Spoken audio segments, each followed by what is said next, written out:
कहानी पहाड़ी guest house की आखिरी रात। ठंडी रात थी। पहाड़ों के बीच छोटा सा स्टेशन लाल कोठी जाने किस वजह से सालों पहले बंद कर दिया गया था। उसके पास ही जंगलों के बीच एक पुराना टूटा फूटा लकड़ी का गेस्ट हाउस था, रजत भवन।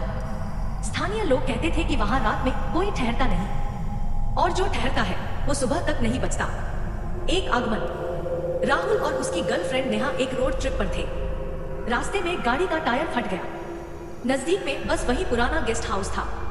रात गहरी हो चुकी थी, नेटवर्क नहीं था और ठंडी हवा में खामोशी इतनी थी मानो किसी ने म्यूट बटन दबा दिया हो। उन दोनों ने दरवाजा खटखटाया। चिर चिर दरवाजा अपने आप खुल गया।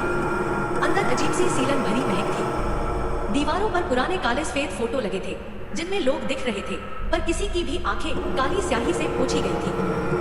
तो रात की पहली हलचल। राहुल और नेहा ने एक कमरा चुनकर रुकने का फैसला किया। जैसे ही वे सामान रख रहे थे, ऊपर की मंजिल से लगातार चलने की भारी भरकम कदमों की आवाज आने लगी। धम धम धम। नेहा डरी हुई बोली, क्या इस घर में कोई और है? राहुल ऊपर देखने गया। सीढ़ियां धूल से भरी थी। कोई ताजा पैरों के निशान नहीं, लेकिन कदमों की आवाज उसके सामने ही रुक गई। 3 दीवारें बोलती हैं।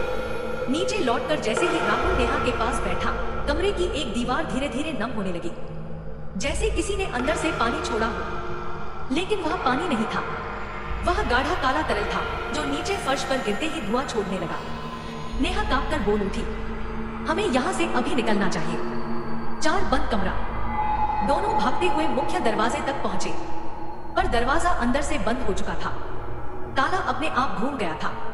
तभी पीछे से किसी महिला की धीमी टूटी हुई आवाज आई, रात में कोई नहीं जाता। दोनों पलटे। एक सफेद साड़ी में काली छाया खिड़की पर खड़ी थी।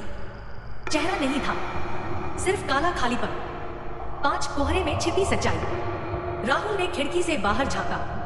स्टेशन की तरफ घना कोहरा भरा हुआ था, लेकिन उस कोहरे में कई परछाइयां खड़ी थी, जैसे लोगों की भीड़ हो, और वो सब गेस्ट हाउस की ओर देख रहे थे। नेहा डर से चीखी, ये कौन है? एक धीमी फुसफुसाहट कमरे में गूंजी, ये वो लोग हैं जो यहाँ से कभी निकले ही नहीं। 6 गेस्ट हाउस का सच। ऊपर की मंजिल से फिर भारी कदमों की आवाज आई। राहुल ने टॉर्च उठाई और ऊपर बढ़ा। ऊपर पहुंचकर उसने देखा, कमरे में रखी बिस्तर की चादर पर ताजा खून से लिखा था, अगला नंबर तुम्हारा है।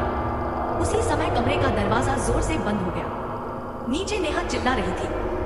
राहुल दरवाजा पीटने लगा।